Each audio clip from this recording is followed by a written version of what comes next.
தூக்கலான சுவையில் சூப்பர் அம்மாவின் அன்பை போல் ஆரோக்கியத்திலும் அசத்தல் நொரிக்ஸ் கருப்பட்டி இனிப்பு மற்றும் சிறுதானிய கார வகைகள். தனிப்பட்ட பிரச்சனைகள் எதிர்கொண்டதுனால எடுத்த முடிவா இதுல சொல்ற மாதிரி மக்களுக்கு ஒரு தேவை இருக்கு, அதனால நான் வரேன் அப்படிங்கிற மக்கள் ஏங்கிக்கிட்டு இருக்காங்க, அதனால நான் வரேன் அப்படிங்கிறாரு. பாலிடிக்ஸ்ங்கிறது ஒரு சரி, இப்போ வந்து விஜய் வந்து இப்போ பிஸியா நடிச்சிட்டு இருக்காரு. இன்னைக்கு சமயத்துல பிஸியா நடிக்கல. விஜய் என்ன செய்ய போறாரு? தன் கையில இருந்து செலவு பண்ண போறாரா, இல்ல அவருக்கு பேக்கப்பா யாராவது இருக்க போறாங்களா? நான் ஒரு விஷயம் சொல்றேன், பேனருக்கு பல விஷயம் பண்ணிட்டு இருந்த ரசிகர்கள் அரசியலுக்கு தயாரா இருக்கிறாங்களா? விஜய் இதை எப்படி பாக்குறீங்க? விஜய் அதை தான் பண்ணுவார். அப்படி பண்ணல, அது அப்படி இல்ல. இவங்களை தாண்டி இருக்கிற கட்சிகள் வந்து விஜய் நோக்கி வரதுக்கான வாய்ப்புகள் இருக்கா? விஜய் ஏத்துப்பாரா இப்ப இருக்கிற கட்சிகளை? எல்லா தலைவர்களுமே ஆரம்பத்துல ரொம்ப உறுதியா இருந்ததை பார்த்துருக்கிறோம். ஆனா காலம் செல்ல செல்ல அதுல நான் திருப்பி சொல்றேங்க. ஆனந்த விட நேயர்களுக்கு வணக்கம். நடிகர் விஜய் தமிழக வெற்றி கழகம் அப்படிங்கிற பேர்ல புதுசா ஒரு கட்சி தொடங்கியிருக்கிறாரு. கட்சி தொடங்கினதே பரபரப்புடன் வேலைகளை ஆரம்பிச்சுட்டாங்க. சமூக வலைதளங்களை தொடர்ச்சி அவங்க கட்சிக்கான பக்கங்களை தொடங்கியிருக்கிறாங்க. செய்தி தொடர்பாளர்கள் ஒரு லிஸ்டே அறிவிச்சிருக்கிறாங்க. ஸோ அவங்க அறிவித்த செய்தி தொடர்பாளர்களில் வீர விக்னேஸ்வரன் அவர் கூட தான் நம்ம வந்து இன்னைக்கு இருக்கிறோம். ஸோ விஜயை பற்றியும் விஜயோட கட்சியை பற்றியும் நிறையா பேசி தெரிஞ்சுக்கலான் இருக்கிறோம். வணக்கம் சார். வணக்கம். விஜய் கட்சி ஆரம்பிக்க போறாரு, அரசியலுக்கு வர போறாரு அப்படிங்கிற பேச்சுகள் தொடர்ச்சியாக சில வருடங்களை இருந்துகிட்டே தான் இருந்துச்சு. இந்த சமயத்தில் இந்த கட்சி இதை தொடங்கியிருக்கிறாரு. இந்த அறிவிப்பு ஏற்படும் இது ரொம்ப ஒரு அஸ்பீஷியஸ் மொமெண்ட்டு. ரொம்ப நாள் எதிர்பார்த்துட்டு இருந்த அறிவிப்பு இன்னைக்கு வந்திருக்கு. தமிழக மக்களும் தமிழகத்தோட நியூ ஹிஸ்டரியை உருவாக்குறதுக்கான ஒரு குட் ஸ்டார்ட்டாக இன்னைக்கு இருக்கும். கட்சிக்கு தமிழக வெற்றி கழகம்னு பேர் வச்சிருக்காங்க. இந்த பேருக்கு காரணமான இதுக்கு ஏதாவது டிஸ்கஷன்ஸ்லாம் போச்சா? என்ன நடந்துச்சு? இதெல்லாம் தலைமையில் முடிவு பண்ணது தான். பார்ட்டியோட ஐடியாலஜி தான் முக்கியம் மற்ற விஷயங்களை விட. ஐடியாலஜிக்கல் பொறுத்தளவில் அம்பேத்கர், பெரியார், காமராஜரோட வேல்யூஸை, ஐடியாலஜிக்கல் வேல்யூஸை அப்போல் பண்ற மாதிரி கட்சியோட பணிகள் இருக்கும். இப்போ இருக்கிற அரசியல் சூழல்ல இங்க விஜய்க்கான வாய்ப்பு என்னவா இருக்கும் அப்படின்னு நினைக்கிறீங்க? 2024 தேர்தல் வந்து 1983 இப்படி ஏபியில் ஆத்ம கௌரவம்னு சொல்லி என்டிஆர் அவர் சென்ட்ரிக்காக தான் எலெக்ஷன் நடந்துச்சு. 25-30 ஆண்டுகள் ஆண்ட காங்கிரஸ் வந்து காணாமல் போச்சு. அது மாதிரி 50 ஆண்டுகள் அந்த திராவிட கட்சிகளுக்கு மாற்றா மிகப்பெரிய எழுச்சியை விஜய் அவர்கள் ஏற்படுத்துவார். 2026 எலெக்ஷன் வந்து விஜய் சென்ட்ரிக் எலெக்ஷனாக இருக்கும். ஸோ இங்கே இருக்கிற திராவிட கட்சிகளுக்கும் அப்புறம் வந்து தேசிய கட்சிகள், இப்போ பாஜக மாதிரியான கட்சிகளுக்கு தான் இங்கே வந்து பெரிய ஒரு இதுவே நடந்துகிட்டு இருக்கு. கொள்கை ரீதியான விஷயங்கள், சண்டைகள் எல்லாமே நடந்துகிட்டு இருக்கு. இப்போ விஜயுமே வந்து புதுசாக கழகம்னு ஒரு கட்சி ஆரம்பிச்சு வராரு. பாஜக பொறுத்த வரைக்கும் கழகங்கள் இல்லை தமிழ்நாடு அப்படிங்கிறாங்க. ஸோ பிஜேபியை அந்த ஒரு பிஜேபி எதிர்ப்பு அப்படிங்கிறது அந்த கட்சி பேர்ல இருந்தே ஸ்டார்ட் ஆகுது அப்படின்னு எடுத்துக்கலாமா? கழகங்கிறது அழகான ஒரு தமிழ் பேர், அது யாருக்கும் பேட்டர்ன் கொடுக்கல, அதனால யார் வேணா பயன்படுத்தலாம். விஜய் வந்து இவ்வளவு வருஷமா வந்து அரசியலுக்கு வராரு, இப்போ வராருன்னு நிறைய விஷயங்கள் பேசப்பட்டுக்கிட்டே இருந்துச்சு. இந்த சமயத்தை சூஸ் பண்ணது என்ன? ஏன்னா நாடாளுமன்ற தேர்தலுக்கு ஒரு 2-3 மாதங்களுக்கு முன்னாடி இப்படி ஒரு அரசியல் கட்சி தொடங்கணும் அப்படிங்கிற திட்டம் எதனால தொடங்க முடிச்சது? 234 கான்ஸ்டிடுவன்சியில் தமிழ்நாடுங்கிறது ஒரு பெரிய ஸ்டேட் இந்தியாவில். அந்த ஸ்டேட்டில் வந்து ஆர்கனைசேஷனல் செட்டப்பை உருவாக்கி எலெக்ஷன்ஸ் போகிறதுக்கு குறைஞ்சது ஒரு 2 இயர்ஸ் வேணும். அந்த டைம் ஃப்ரேம்காண்டி தான் 2 ஆண்டுகளுக்கு முன்னாடி பொலிட்டிக்கல் பார்ட்டி அறிவிச்சு கட்சி பணியை தொடங்கியிருக்காங்க. நம்மளோட இலக்கு 2026 ஒரு தமிழ்நாடு பாலிடிக்ஸ்ல ஒரு பெரிய ஹிஸ்டரியை தளபதி அவர்களும் பொதுச்செயலாளர் அவர்களும் உருவாக்குவாங்க. இப்போ 2024 நாடாளுமன்ற தேர்தலை ஸ்கிப் பண்றது அப்படிங்கிறது ஒரு தொய்வா பார்க்கப்படாதா, இல்லை வந்து அது ஒரு மொமெண்டம் போகுது அப்படின்னு எதிர்பார்க்க? இல்ல, 2024 தேர்தலுங்கிறது பாராளுமன்றத்துக்கு நடக்கிற தேர்தல். அதோட அஜெண்டாஸ் வேற, அதோட அப்ஜெக்டிவ்ஸ் வேற. பிரைம் மினிஸ்டர்ங்கிற நடக்கிற தேர்தல், அதோட சினோரியோ வேற. 26 தேர்தலுங்கிறது தமிழ்நாடு சென்ட்ரிக் தேர்தல். அது வந்து தமிழ்நாடு பாலிடிக்ஸ்ல இப்போ இருக்கிற தலைவர்கள்ல மிகப்பெரிய ஃபேஸ் வேல்யூ, மிகப்பெரிய தலைவரா தளபதி விஜய் அவர்கள் இருக்காங்க. தமிழகத்துல ஒரு நியூ ஹிஸ்டரியை 26ல விஜய் மேற்கொள்ளும். ஒருவேளை இப்படி 2024 தேர்தலில் விஜய் வந்தார் அப்படின்னா ஒரு தேசிய கட்சிகளை எதிர்த்து பேச வேண்டியதா இருக்கும், பிரதமர் மோடி எடுத்து பேச வேண்டியது இருக்கலாம், ராகுல் காந்தி எதிர்த்து பேச வேண்டியதா இருக்கலாம். இந்த மாதிரியான விஷயங்கள்லாம் தமிழகத்துக்குள்ளே இருந்துக்கலாம். இது யூகங்கள். இது ஒரு பொலிட்டிக்கல் பார்ட்டினா எல்லா ஸ்டேட் பார்ட்டியில எலெக்ஷன்லையும் கண்டெஸ்ட் பண்ணுவாங்க, நேஷனல் எலெக்ஷனையும் கண்டெஸ்ட் பண்ணுவாங்க. ஆனா பொலிட்டிக்கல் லான்ச்சுக்குன்னு ஒரு ரோட் மேப் இருக்கு, டிஃப்ரெண்ட் இருக்கு. இப்போ ஒரு பொலிட்டிக்கல் பார்ட்டியை லான்ச் பண்ணா கட்சி வந்து நேஷனல் எலெக்ஷன்ல பங்கு பெற மாட்டோம்னு நாங்கள் எங்கேயும் சொல்லலை, கண்டிப்பா பங்கு பெறுவோம். அப்போ எப்போ பங்கு பெற்றாலும் எதிர்த்து பேசதான் போறோம், யாரும் எதிர்க்கிறதுக்கு பயந்துகிட்டு கிடையாது. தெளிவா தளபதி அவர்கள் சொல்லியிருக்காங்க, மதவாதத்தையும் ஊழலையும் எதிர்த்து தான் அரசியல் காண்றோம். மதவாதம்னா யாரு? இந்தியாவில் 2014 அப்புறம் சொசைட்டியை கேஸ்ட் வைஸும் ரிலீஜன் வைஸும் சொசைட்டியை பிளந்து வச்சிருக்க மத்தியில் ஆள்ற அரசுக்கும் மாநிலத்தில் 50 ஆண்டுகள் ஊழல் அரசு நடத்திக்கிட்டு இருக்க அவங்களுக்கு எதிராக இருந்தால் நாங்கள் வந்திருக்கோம். இந்த 2 மக்கள் விரோத சக்திகளையும் அகற்றுவோம். பிஜேபி எதிர்ப்பு அப்படிங்கிறதுலயுமே உறுதியா இருப்பார் அப்படின்னு நம்ம எடுத்துக்கலாம். ஏன்னா இங்க பேசப்பட்டது எல்லாமே இங்க தனி நபர்களை தாண்டி கட்சி பெயர்களை தாண்டி மதவாதத்துக்கு எதிர்ப்புல உறுதியா இருப்பார். ஏன்னா இப்ப புதுசா கட்சி தொடங்குற எல்லாரையுமே வந்து பிஜேபியோட பி டீம், அவங்களோட பி டீம், இவங்களோட பி டீம் தான் பேசுறாங்க எல்லாருமே. விஜய்க்குமே அந்த விமர்சனங்கள் வர்றதுக்கான வாய்ப்புகள் அதிகமா இருக்கு. இப்பதான் அறிவு உண்மையிலே பி டீம்னு சொல்றவங்க தான் மெயின் டீமா இருப்பாங்க எனக்கு தோணுது. பி டீம்னு யாரை சொல்றாங்களோ ஐடியாலஜிக்கல் கமிட்மெண்ட் இல்ல யாரை விடவும் தளபதி விஜய் அவர்கள் வந்து எந்த இடத்துலயும் சமரசம் செய்ய மாட்டார். உறுதியா அம்பேத்கர், பெரியார், காமராஜரோட கொள்கைகளை எந்த இடத்துலயும் விட்டு தர மாட்டார். கான்ஸ்டிடியூஷனல் ஐடியல்ஸை, கான்ஸ்டிடியூஷனல் வேல்யூஸை அப்போல் பண்ணுவோம். அம்பேத்கர், பெரியார், காமராஜர் இவங்கெல்லாம் முன் வச்சு விஜய் அரசியல் பேச போறாரு அப்படின்னு சொல்றீங்க. இந்த தலைவர்கள்லாம் முன் வச்சு அரசியல் பேசுறதுக்கு ஏற்கனவே கட்சிகள் நிறைய கட்சிகள் இருக்கு இல்லையா? இப்போ பெரியாரை வச்சு திமுக பேசுறாங்க, அம்பேத்கரை முன்னிறுத்தி விடுதலை சிறுத்தைகள் சார்பில் பேசுறாங்க. ஸோ இந்த மாதிரி அந்தந்த தலைவர்கள் ஏற்கனவே கட்சியில் இருக்கும்போது மக்கள் ஏன் அவங்கள தாண்டி விஜய் சூஸ் பண்ணணும் அப்படின்னு நினைக்கிறீங்க? விஜய் கிட்ட என்ன ஸ்பெஷல் விஷயம் இருக்க போகுது? இதுதான் நேரோனஸ்ங்கிறது. அம்பேத்கர், பாபா சாஹேப் அம்பேத்கர்ங்கிறவர் கான்ஸ்டிடியூஷனோட டிராஃப்ட் கமிட்டியோட பிரசிடென்ட். நம்ம நாட்டோட கான்ஸ்டிடியூஷனை ஃப்ரேம் ஒர்க் பண்ணதுல அதோட கோர் வேல்யூஸ், ஐடியல்ஸை வந்து உருவாக்குனவர்ல ஒருவர். அவர் வந்து அனைவருக்கும் பொதுவான நபர். அவரோட வேல்யூஸ் அடிப்படையில் தான் இந்திய அரசமைப்பு, இந்திய அரசே இயங்குறதே அந்த கான்ஸ்டிடியூஷன் வேல்யூஸ் வச்சு தான். அதன் அடிப்படை அதே மாதிரி பெரியார் அவர்களோட சமூக நீதி விஷயம் தான் ஃபர்ஸ்ட் கான்ஸ்டிடியூஷன் அமெண்ட்மெண்ட் காரணம். 1951 தமிழ்நாடு எப்பவுமே ஒரு ப்ராக்ரெசிவ் ஸ்டேட்டா இருக்குன்னா இங்க இருக்கு இந்த மாதிரி சோசியல் ரிஃபார்மர்ஸ் தான். இவங்களோட வேல்யூஸை யார் முன்னெடுத்து போறாங்களோ அவங்க தான் அவங்களோட வாரிசு. அந்த வேல்யூஸ் தான் ஐடென்டிட்டி, தனிநபர்கள் ஐடென்டிட்டி கிடையாது. அந்த வேல்யூஸை யார் அப்போல் பண்றாங்களோ அவங்க தான் அவங்களோட உண்மையான வாரிசு. இப்போ வந்து அரசியலுக்கு வராரு அப்படிங்கிறப்போ விஜயை பொறுத்த வரைக்கும் அவரோட படங்கள் ரிலீஸ் ஆகிறப்போ நிறைய பிரச்சனைகள் இருந்திருக்கு. அவர் ஆடியோ லாஞ்சில் பேசுகிற விஷயங்கள்ல நிறைய சர்ச்சைகள் இருந்திருக்கு. நிறைய அரசியல் கட்சிகள் அவர் எதிர்த்திருக்காங்க. இந்த முடிவு அப்படிங்கிறது அவர் தனிப்பட்ட பிரச்சனைகள் எதிர்கொண்டதுனால எடுத்த முடிவா? இதில் சொல்ற மாதிரி மக்களுக்கு ஒரு தேவை இருக்கு, அதனால நான் வரேன் அப்படிங்கிற மக்கள் ஏங்கிக்கிட்டு இருக்கிறாங்க, அதனால நான் வரேன் அப்படிங்கிறாரு. பாலிடிக்ஸுங்கிறது ஒரு ஃபுல் டைம் ஒர்க்கு. ஏதோ ஒரு கோவத்தில் எடுக்கிற முடிவு கிடையாது. அதோட ஆழம் நீளம் வந்து ரொம்ப வீரியமானது. அதனால நிதானமாக யோசிச்சு ஆளை சிந்திச்சு அதோட இலக்குகள் விஷனோட எடுத்திருக்க முடிவு. மிகப்பெரிய ஒரு விஷனரி தளபதி விஜய் அவர்கள். அவரோட இலக்கும் பயணமும் வந்து தமிழகத்தை ஒரு புதிய உயரத்துக்கும் தமிழகத்தோட அரசியல் வரலாற்றில் ஒரு புதிய வரலாறையும் 26 படைக்கும்.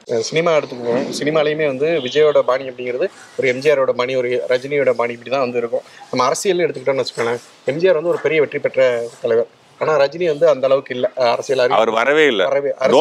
நான் ஃபர்ஸ்டே இருந்தே சொல்றேன், டோன்ட் கம்பேர் அன்கம்பேரபிள். எம்ஜிஆர் அவர்கள் களத்துக்கு வந்தாரு, மக்களோட கனெக்ட் ஆனார், வெற்றி பெற்றார். அதே போல 70s எப்படி எம்ஜிஆரோ அது மாதிரி இப்போ அட் பிரசன்ட் வந்து தளபதி அவர்கள் இவர் களத்துக்கு வர்றார், மக்களோட கனெக்ட் ஆவார். பாலிடிக்ஸுக்கு நான் வந்தோன்னே படம் முடிச்சுட்டு நான் ஃபுல் டைமா இறங்க போறேங்கிறாரு. அப்போ கோடிக்கணக்கான மக்கள் தம் மீது மிகப்பெரிய அன்பை வச்சிருக்கனால அந்த மக்களோட எதிர்பார்ப்புகளை ஏற்பாடு நம்ம பயணிக்கணும், செயல்படணுங்கிறதுக்காண்டி கமிட்டடா வர்றார். அப்போ மக்கள் மிகப்பெரிய ஆதரவை தளபதி அவர்களுக்கு நல்குவார். எம்ஜிஆர் வந்து எக்ஸாம்பிளா சொல்றீங்க, ஓகே. அப்ப ரீசன்ட் பாஸ்ட் நம்ம எடுத்துக்கிட்டோம்னு வச்சுக்கோங்க, கமல்ஹாசன் இருக்கிறாரு, கட்சி ஆரம்பிச்சாரு, ஒரு நாடாளுமன்ற தேர்தல் போனாரு, ஒரு சட்டமன்ற தேர்தல் போனாரு. இப்போ வந்து வர நாடாளுமன்ற தேர்தல் திமுக கூட கூட்டணி போறது. நீங்க என்ன எதை எப்படி இந்த ஃப்ரேம் ஒர்க் வரீங்கன்னா ஒரு ஆக்டருங்கிற ப்ரொஃபஷன் வச்சு வரீங்க. ஆனா அது கிடையாது. இந்த கிளப்ல இப்போ நடிகர் வந்து ஒரு 1000கணக்கான நடிகர் இருக்காங்க இந்தியாவில், எல்லாரும் சாதிச்சதே கிடையாது. இந்த கிளப்ல தமிழ்நாடு சினிமா துறையில 4 பேர் தான் இந்த கிளப்ல இருக்காங்க. ஃபர்ஸ்ட் தியாகராஜ பாகவதர், அடுத்து எம்ஜிஆர், 90ஸ்ல ரஜினி, அட் பிரசன்ட் நம்ம தளபதி அவர்கள். 90ஸ்ல அவர் அந்த இதை மிஸ் பண்ணிட்டார். 90ஸ்ல அந்த படம் நம்ம சின்ன பசங்க அவங்க பெரியவங்க கிட்ட கேட்க அந்த இதை மிஸ் பண்ணிட்டார். எம்ஜிஆர் அவர்கள் கரெக்டா ஸ்டூட் பொலிட்டிஷியன், அதனால அதை கரெக்டா வந்து தீய சக்தி திமுகவை எதிர்க்கிறேன்னு சொல்லி அந்த ஃபல்க்ரம பிடிச்சு ஜெயிச்சார். தளபதி விஜய் அவர்கள் வந்து மதவாத சக்திகளையும் ஊழல் சக்திகளையும் வீழ்த்துவதற்கு அரசியல் கணக்கு கண்டிருக்கார். மக்களோட நலனுக்காண்டி மிகப்பெரிய போராட்டங்களை முன்னெடுப்பார், புதிய வரலாறு படைப்பார். நீங்க அந்த கிளப்னு சொல்றீங்க, அது ஓகே தான். அது ஒரு சூப்பர் ஸ்டார் கிளப், மக்கள் ஆதரவு பெற்று பெரிய நடிகரா பேசிக்கிட்டு அரசியல் வந்தவங்க, ஓகே. அந்த மாதிரி தான் நம்ம சிரஞ்சீவி எடுத்துக்கலாம். அந்த சைடு போனோம் அப்படின்னா பவன் கல்யாணம் நீங்க அதான் புரிஞ்சுக்கங்க. இங்க புரிஞ்சுக்கங்க, ஒன்னு ஆப்பிளோட கம்பேர் பண்ணுங்க, ஆரஞ்சோட கம்பேர் பண்ணுங்க. தமிழ்நாடு பாலிடிக்ஸ் பேசிட்டு இருக்கப்போ ஏபி போறீங்க. அப்ப யூபில நடிகர்களே வந்தது இல்ல, எப்படி தமிழ்நாட்டுல வரணும்னு கேட்க முடியாது. யூபில அந்த பொலிட்டிக்கல் என்வாயன்மெண்ட்டுக்கு அந்த பொலிட்டிக்கல் டிஎன்ஏக்கு ஏத்த மாதிரி லீடர்ஸ் வருவாங்க. அங்கேயுமே என்டிஆர் ஜெயிச்சிருக்காரு இல்ல. அப்போ என்டிஆர் ஜெயிச்சாருன்னா அதுக்கு ஒரு ஐடியாலஜிக்கல் பேக்கப் எல்லாம் கிடையாது. என்டிஆர் வந்து ஒரு ஃபேமஸ் ஆக்டர், ஒரு கரிஸ்மாட்டிக் ஃபிகர், அவ்வளவுதான். ஆனா தமிழ்நாட்டுல வந்து எம்ஜிஆர் ஜெயிச்சாலுமே அவருக்கு ஒரு ஐடியாலஜிக்கல் பேக்கப் இருந்துச்சு. வெற்றிங்கிறது வந்து ஒரு ஃபேஸ் வேல்யூ வச்சு மட்டும் வர்றது கிடையாது. நீங்க ஆழமா பாத்தீங்கன்னா சினிஃபீல்ட்ல இருந்து கலைஞர் அவர்களும் ஜெயலலிதா அம்மா அவர்களும் வந்திருந்தாலும் அவங்க வந்து ஒரு பெரிய இயக்கத்தோட ரெப்ரசன்டேஷனா தான் வந்தாங்க. தனியா அவங்க ஒன்றும் சினிஃபீல்ட்ல வச்சு மட்டும் வரல, ஒரு ஐடியாலஜி பிளஸ் ஆர்கனைசேஷன் வச்சிருந்தாங்க. அது மாதிரி தளபதி விஜய் அவர்களும் காமராஜர், அம்பேத்கர், பெரியாருங்கிற ஒரு ஐடியாலஜிக்கல் ஐகான்ஸை முன்னிறுத்தி தன்னோட ஃபேஸ் வேல்யூவை வச்சு மக்களை சந்திக்கிறார். அதுக்காண்டி மக்களுக்காண்டி கமிட்டடா உழைக்கிறார். இதன் அடிப்படையில தான் நம்ம அந்த வெற்றியை வந்து நரேட் பண்றோம். சரி, இப்போ வந்து விஜய் வந்து இப்போ பிஸியா நடிச்சிட்டு இருக்காரு. இன்னைக்கு சமயத்துல பிஸியா நடிக்கல, இப்ப நடிச்சுக்கிட்டு இருக்காரு. படம் முடிச்சுட்டு வந்துருவாரு. தேதிக்கு அவர் தானே ஒரு பெரிய யாரும் மறுக்க முடியாது. என்ன அவரே அதுல என்ன சொல்றாரு, கமிட்மெண்ட்ஸை முடிச்சுட்டு நான் ஃபுல் டைமா வரேங்கிறாரு. அதுல ஒரு தெளிவு பார்க்கலையா நீங்க? நிறைய சம்பளம் வாங்குறாரு, பெரிய உச்சத்துல வந்து இருக்கிறாரு. அதை அப்படியே விட்டுட்டு வர்றதுக்கான ஒரு தைரியம், துணிச்சல் எப்படி கிடைச்சது? மக்கள் மேலான அன்பு, மக்கள் மிகப்பெரிய மரியாதையை, அன்பை நம்ம மேல வச்சிருக்காங்க. நம்ம திருப்பி தருவோம்ல, நமக்கு என்ன கிடைச்சாலும் அதை திருப்பி தருவோம்ல. எந்த எதிர்பார்ப்பும் இல்லாம கோடிக்கணக்கான மக்கள் தன் மேல வச்சிருக்க அன்புக்கு தான் நன்றி கடப்பட்டவனா, தான் பணியாற்ற கடமைப்பட்டவனா தன்னோட பணியை செய்ய வர்றார். விஜய் வந்து ஊழலை ஒழிக்கணும், பிளவாதத்தை எதிர்க்கணும் அப்படின்னு சொல்லிட்டு இந்த மாதிரியான விஷயங்கள், நல்ல விஷயங்கள் தான் அறிக்கையில சொல்லியிருக்கிறார். பட் இருந்தாலுமே இன்னைக்கு இருக்கிற தேர்தல் சூழல்ல அந்த தேர்தல் நிக்கணும் அப்படின்னா அது அதிகப்படியான பொருளாதாரம் எடுக்கக்கூடிய ஒரு விஷயமா இருக்கு. அப்படி இருக்கிற சமயத்துல விஜய் என்ன செய்ய போறாரு? தன் கையில இருந்து செலவு பண்ண போறாரா, இல்ல அவருக்கு பேக்கப்பா யாராவது இருக்க போறாங்களா? இந்த மாதிரி கொஸ்டின்ஸ் தான் அவர் மேல நிறைய வைக்கப்படுது, விமர்சனமா வைக்கப்படுறது தான். அவர் யாராவது பி டீமா இருப்பாரோ அப்படிங்கிற டவுட் வந்து நிறைய பேர் வந்து இது மூலமா தான் எழுப்புறாங்க. நான் ஒரு விஷயம் சொல்றேன், யாரெல்லாம் பி டீம்னு சொல்றாங்களோ அவங்க தான் உண்மையான ஏ டீமே. நான் தெளிவா சொல்றேன், இது ப்ரீமெச்சூர் ஸ்டேஜ். இன்னைக்கு தான் பொலிட்டிக்கல் பார்ட்டியை பத்தி அனௌன்ஸ் பண்ணிருக்கோம். இன்னும் எலெக்ஷன் ஸ்ட்ராட்டஜி, ஐடியாலஜிக்கல் ஃப்ரேம், அந்த டாக்குமெண்ட்ஸ் எல்லாமே வர இருக்கு. ஒன்னொன்னா வரட்டும், நம்ம ஒன்னொன்னா டிஸ்கஸ் பண்ணுவோம். ஒரே நாள்ல என்ன ஒன்னொன்னா வரும், நம்ம எல்லாத்தையும் டிஸ்கஸ் பண்ணுவோம். எல்லாமே ஓபன் டு ஆல். இப்போ அடுத்த கட்டமாக என்ன, மாநாடுகள் நடக்கலாம், திருச்சியில் நடக்கலாம், மதுரையில் நடக்கலாம் பேசிட்டு இருக்கிறாங்க. அது சம்பந்தமா எதுவும் திட்டங்கள் இருக்கா? ஏதாவது பேச? கண்டிப்பா இருக்கு, அறிவிப்பு வரும். தலைவர் அவர்களும் பொதுச்செயலாளர் அவர்களும் அறிவிப்பு தருவாங்க. விஜய் வந்து ஒரு ஆக்டிவா அப்படிங்கிறப்போ 2024 எலெக்ஷனுக்கு அப்புறம் தான் ஆக்டிவா வர போறாரா, இல்ல இப்போ இருந்தே வந்து ஒவ்வொரு பிரச்சனைகளுக்கும் கருத்து சொல்றது அந்த மாதிரியான விஷயங்கள் இறங்கிடும்? அறிவிப்பு வரும். சரி, விஜய் வந்து இந்த கட்சி தொடங்குறது அப்படிங்கறத ஒரு பத்திரிகையாளர் சந்திப்பு வச்சு முறையா அறிவிப்பார் அப்படின்னு எதிர்பார்த்தோமே. ஆனா அப்படி இல்லாம ஒரு அறிக்கையிலேயே வந்து முடிஞ்சிருச்சு. இப்போ சோசியல் மீடியாவோட இதுல வந்து அப்ஜெக்டிவ் என்ன, எல்லா மக்களுக்கும் போகணுங்கிறது தான் பத்திரிகையாளர் சந்திப்போட அப்ஜெக்டிவ் என்ன, அனைத்து மக்களுக்கும் தகவல் போகணும்ட்டு. சோசியல் மீடியா வந்து இப்போ வந்து தகவல் தொழில்நுட்பம் அந்த காலத்துல ஊரா போய் பிரச்சாரம் பண்ணாங்க. அதுதான் 50s 60s கிராம போனாங்க. இப்போ பிரச்சாரத்தோட வடிவங்கள் மாறிட்டு இருக்கு. அந்த மாதிரி ட்ரெண்டுக்கு ஏற்ற மாதிரி அறிவிப்புகள் வருது. சரி, இப்போ வந்து ஊடகங்களை எதிர்கொள்றதுமே ஒரு அரசியல் தலைவர் வந்து தன்னோட இமேஜை வந்து வளர்த்துக்கிறதுக்கு மிக முக்கியமானது. ஸோ ஆரம்ப கட்டத்திலேயே வந்து ஊடகங்களை எதிர்கொள்ளாம அறிக்கை இல்ல வரும் சந்திப்பாங்க. ஒரு பிரைம் மினிஸ்டர் 10 ஆண்டுகளா உங்களை பார்க்காம இருக்காரு, அவரை கேட்கறதுக்கு உங்களுக்கு தைரியம் இல்ல. இப்பதான் அறிவிப்பு வந்திருக்கு, அதுக்குள்ள இவ்வளோ கண்டிப்பா சந்திப்பார். உங்களை சந்திக்காம எங்க போப்பாரு? கண்டிப்பா சந்திப்பார், நிறைய பேசலாம். விஜயோட அடுத்த கட்ட திட்டங்கள் என்ன? இப்போ அறிக்கை வந்துருச்சு, அடுத்தடுத்த மாசங்கள் என்ன போக போகுது? எல்லாரும் விஜய் பார்த்து கேள்வி கேட்க போறாங்க. களத்துக்கு வருவீங்களான்னு கேட்பாங்க, பிரச்சனைகள்ல கருத்து சொல்லுவீங்களான்னு கேட்பாங்க, நீட்ல உங்களோட நிலைப்பாடு என்னன்னு கேட்பாங்க, புதிய கல்விக்குள்ள நிலைப்பாடு என்னன்னு கேட்பாங்க. இதெல்லாம் விஜய் நீட் விஷயத்தை பொறுத்தளவுல அனிதாவோட மரணம் ஜெனரலாவே சொல்றேன். தளபதி அவர்களை பொறுத்தளவுல எல்லா விஷயத்தையுமே தன்னோட கருத்தை வந்து தன்னோட செயல்கள் மூலமா காமிச்சிருக்காரு. ஃப்ளட் வந்தப்போ தூத்துக்குடிக்கு நேரா போனார்.